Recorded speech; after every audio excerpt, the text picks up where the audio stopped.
kids are book kids. These are kids who are giving up their whole Saturday. They're excited when they get here. As an author, it's not just a field trip to these kids. They know they're signing up for your workshop. They love your books. When I was their age, I would have loved to have had an opportunity like this to meet an author and dissect their brain a little bit.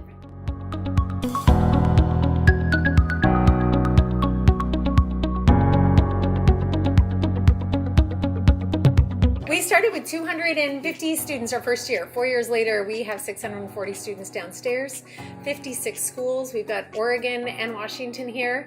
We have kids who have been here all 4 years. We have some that this is their first time. We are super excited about the authors we have downstairs, super excited about all of the students down here. They're gonna go back, they're gonna be better writers, they're gonna be better readers, and they're going to tell everybody else about the experience here. And I think the authors do too. I think that's why we continue to get really great award-winning international authors, is because they tell each other this is a really great experience and everybody has a really great day.